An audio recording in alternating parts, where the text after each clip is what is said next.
Hello, everyone looks so gorgeous tonight. Can we get a round of applause for Laura and Corey? Come on.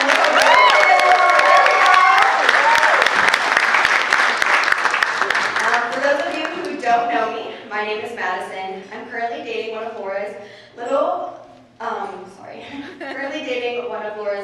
little brothers, Isaac, and that was the one sliding around earlier. I met Laura in college very shortly after starting to date Isaac. This was a very scary experience for me because everybody hyped Laura up like no other. She was fashionable, she was so independent, she makes everything look effortless. She still amazes me to this day, and it's all those qualities and more. And coming from a family of 3 girls and having 2 older sisters, I was a little nervous to add another sister into my life, especially one that had such amazing qualities like Laura. That night we met.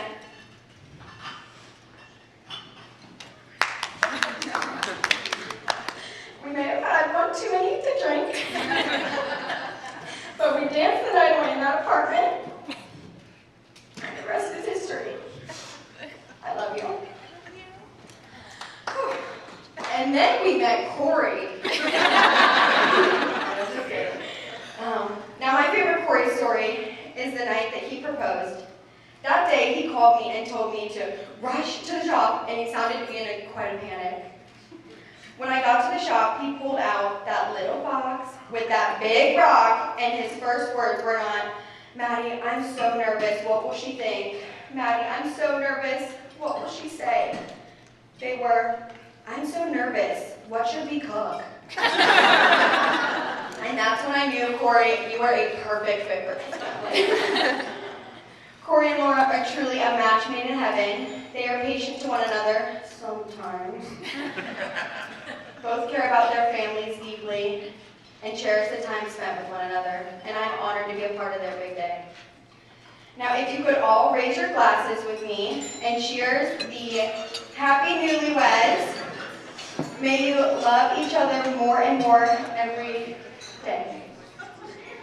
I love you guys. Cheers.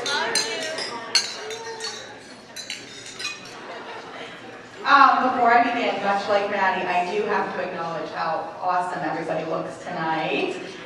Thank you for following the dress code. We were stressing out about that for a little bit, but thank you all for getting all dolled up and coming downtown to celebrate with us this evening.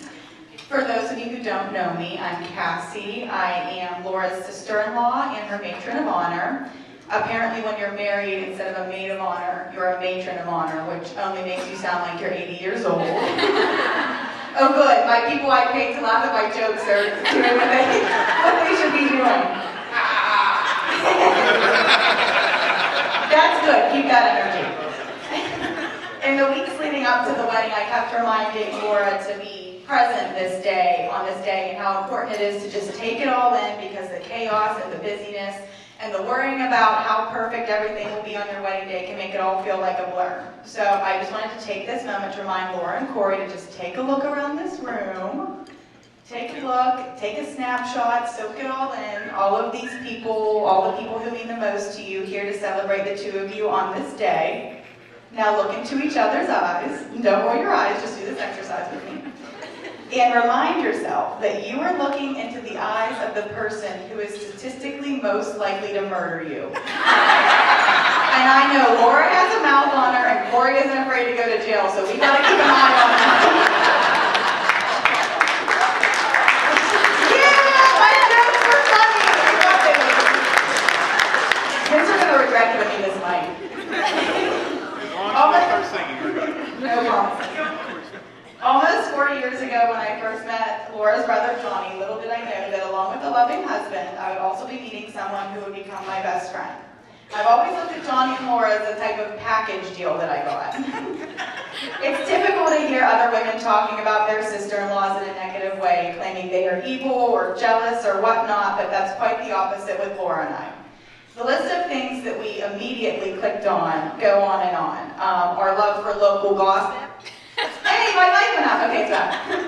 Our love for local gossip, reality television, any type of song or choreographed routine we've come up with, and especially pulling our pranks and practical jokes even when nobody else finds them funny.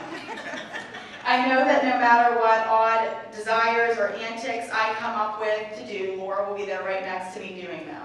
Whether she's cheering me on at karaoke, which, if you haven't heard me sing, I'm sorry. Or picking up the phone whenever I need somebody to talk to, she's always there. Laura, I've written this speech over and over, trying to find the words to tell you how much your friendship means to me. Your personality is captivating. You have a way of finding the humor in everything. Your determination and drive is something I admire, and you're someone that I can always confide in without judgment. You're always there when anyone needs you. You truly are the backbone of this family. And I think that anyone who has been lucky enough to be on the receiving end of Laura's love could agree with me. I always knew that Laura was a special person, but my appreciation for her only grew as I watched her bond with my son. The way you run out the door to get him out of the car when I pull up with him, argue over how much time someone else has had holding him, clean out the baby section, or she calls it the furry section of the store every time you go. You treat him like he is your own, and he is so lucky to call you his auntie, and we're both so grateful you're part of our lives. So it's no wonder with all these awesome attributes that Corey was drawn to you. I'm a firm believer that there's a specific person out there for everyone in life, and while it may take some trial and error, they will always find each other. I know for a fact that Corey is Laura's person and she is his. I know this because I have watched Corey handle any mood that Laura has thrown his way, which is quite the task. Corey and I quickly became buddies when he first started coming around. We instantly connected over the upcoming election. Obviously, as Trump supporters, I'm not trying to bring politics into this, but... And for those who aren't Trump supporters, I'm sorry. I was immediately impressed at how easily he fit in with everyone because we could be a bit of a tough crowd. The first night I met Corey, against his better judgment, he ate something that we call a Buster Burger, which is something that Dad pulled out of the fridge, most likely expired, tossed in the deep fryer, put it on a bun, and called a burger. When he did that, I knew he was in it for the long haul because anybody risking getting food poisoning, upon first meeting his girlfriend's family, they obviously have intentions of sticking around. I think, okay, peanut gallery, thank you. I think my favorite thing about Corey is that over time, and probably not by his choice, he somehow became everyone's go-to person for just about anything. Anything we needed help with, our minds instantly went to Corey. Whether we need a chef, a bartender, a barber, a repairman of any kind, you name it, Corey can do it. Whenever Mom buys something that needs built or installed, and we all flee the room to avoid having to do it, Corey's the one who stays back to help. He also always fixes Dad's porch TV when he has left it uncovered for the millionth time out in the rain when he knows it's not fixable. His kind-hearted nature and patience make him someone we know we can count on and trust. There are certain things in life that exceed our expectations, and Corey, you have well exceeded mine for the type of husband I would have wanted for Laura. The way your hard exterior quickly softens up as soon as Laura comes around, how you're able to calm down her feisty attitude so easily, always making sure she's okay and reluctantly going along with whatever she has lined up to do that day. Your love for her as a parent to everyone around you.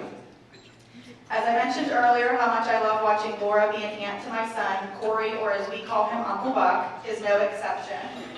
Watching the way these two dote over their nephew just further solidifies my theory of what amazing parents they'll be in the future. And I'm not just saying that because I want a cousin for Birdie, but what I am saying is maybe you can start working on that tonight. Laura, while I'm sad that we will no longer share the same last name, the genuine happiness and bliss that Corey brings you makes it all worth it. Plus, you're now part of the Wives Club, which is just a club where we complain about all the annoying things our husbands do, and it's a pretty good thing because you and I are pretty good at complaining. I consider it an honor and a privilege that I was able to stand next to you both on this day, and I will never forget the love I feel so grateful to have witnessed between the two of you today. I love you both so much. So with that being said, let's all raise a glass. May the love the two of you feel today last a lifetime. To the new Mr. and Mrs. Colville. Hello, everyone. Before I begin, I'd like to say, I asked Corey if there's something I should not say. He said no. So, Laura, this is all his fault. I'm not one for many words, so I'm going to try to make this as sweet and short as possible. I'd like to start out by pointing that Laura looks absolutely incredible today. If everyone can give her a round of applause.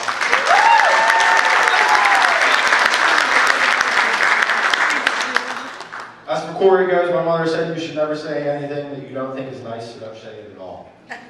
He tries hard, and that's Corey, always trying hard. His personality is great too. Makes up for everything going on in the face area. Corey didn't have an easy decision choosing his best man. First he called his most successful friend, who said no. Then he called his most smartest man, who said no. Then he called his most attractive friend, who also said no. He happened to call me next, and I said, Corey, I can't tell you no 4 times in a row. Now let me introduce myself. I'm Chase, and I'm Corey's little brother. Being a little brother hasn't always been easy. Remember, Corey, I would always get lectures about, Chase, don't be like your brothers that give this family a bad name. So bad that if anyone would ask our mom if she knew who Corey or even our older brother Trevor was, she would say, no, why? If they had something nice to say, she would always be like, yeah, he is my son. But if not, she would say, no, must be from another family and walk away. Then he met Laura, who, by the way, was a secret for a while. But we were a big racing family, and Corey was a part of my pit crew. Always working on my bikes, cleaning my bikes, and getting them ready to race. Going to the races, and then just stop. My bikes were always dirty. I was never ready to go to the race, and I had to work on my bikes for myself while Corey disappeared on the weekends. That's when we all discovered it was Laura. But one thing is for sure, Corey's always had my back 110%, and I can always count on him. He's been one of my greatest supporters in life, and no matter what it is time, no matter what time of day or night it is, he's always there. Laura has changed him. Now he's always put the toilet seat down, doesn't drink as much. Doesn't drink as much, just not any less. Cleans up after himself. And the big one is he does his own laundry until it's time to fold them. But now we're here to celebrate their wedding day, and I wish them both many years of happiness. I would like to tell you both it was a very special honor for me to be a part of your special day, along with the rest of the wedding party, and I would like to propose a toast to the happy couple for a lifetime of happiness together. If we could all raise our glasses. And cheers to Laura and Corey. Well, first, I'd like to say congratulations to both of you guys. You guys look, Laura, you look beautiful. Corey, you look great. I mean, don't go over the top, but hey.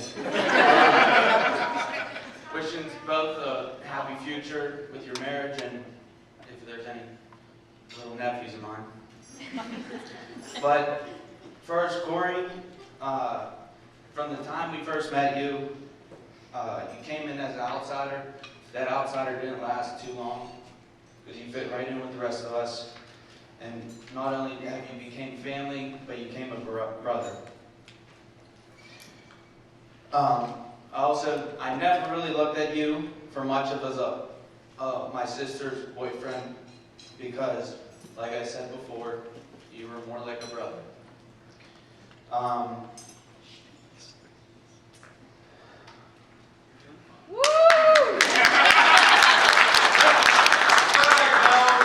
know with that being said, I could always call you for anything I needed. You've been there for me. You also did a lot for me. From time spending late nights at the shop, welding after you bought me my first welder, picking me up from Pitt Johnstown when I didn't have my license.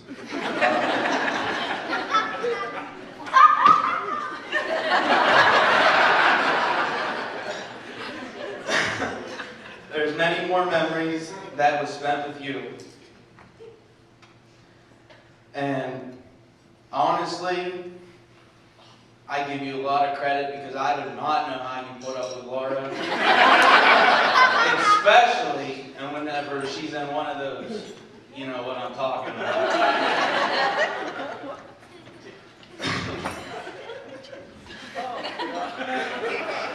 But you've always protected her, you've always kept her safe, and have been part of the family from the start.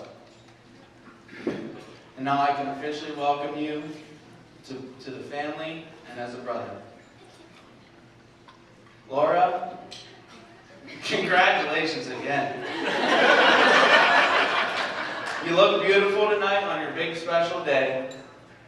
And I honestly do not know how you found somebody to put up with you in, one of those moods. But you're lucky. You're lucky, and we are also lucky because he's not one of those. What the fuck? Sorry about that. He's not one of those as you go home. Holy fuck. Sorry for the language. Sorry for the language.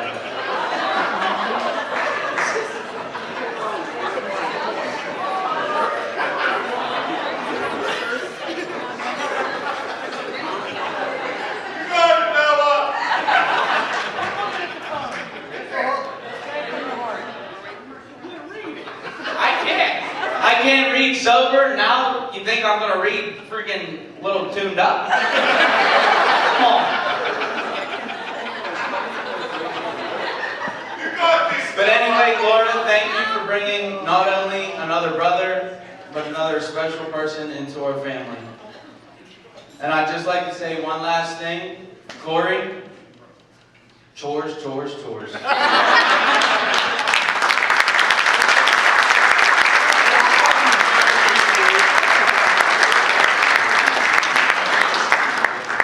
There's your 2022 candidates for governor there. Seriously, you must want to end a night of speeches. To start with, this wasn't supposed to be a speech. This was supposed to be a letter from me to my new brother and my sister, but Too late. But I stupidly read it to my wife, and although I keep telling myself I'm in charge, here I am reading this letter.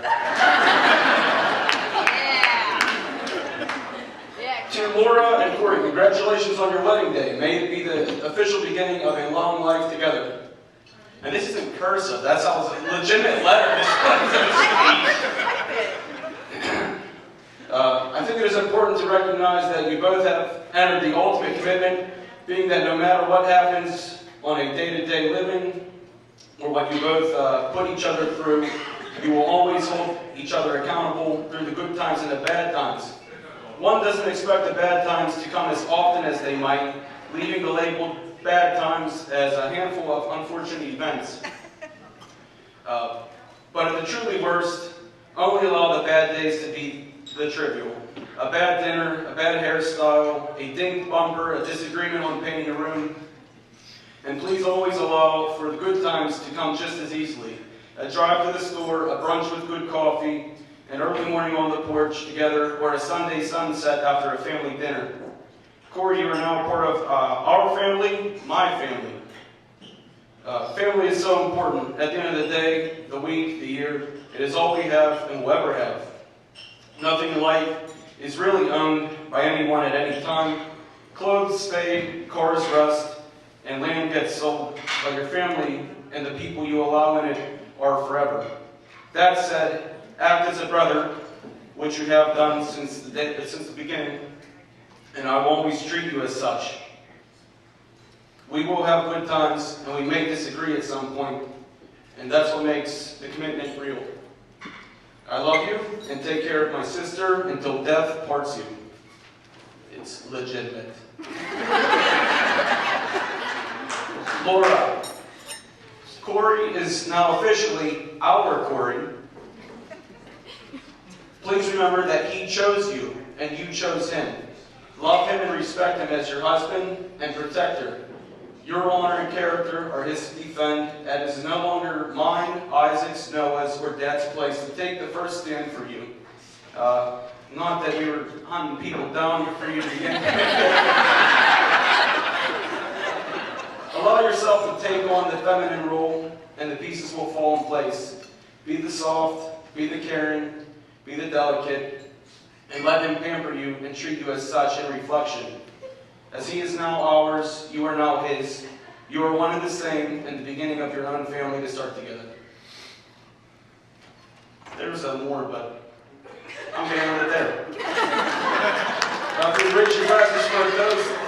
Because I'm sure everybody's hungry and thirsty at this point, and their ears are beat. So Laura and Corey, have a good time. If you don't, it's your own fault. Thank you, everyone.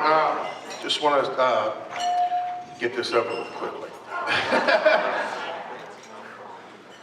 I gotta get stage directions. All right, I didn't really put a whole lot in this thing because I thought John was doing this, honestly. So, thank you, God, for bringing Corey and Laura together.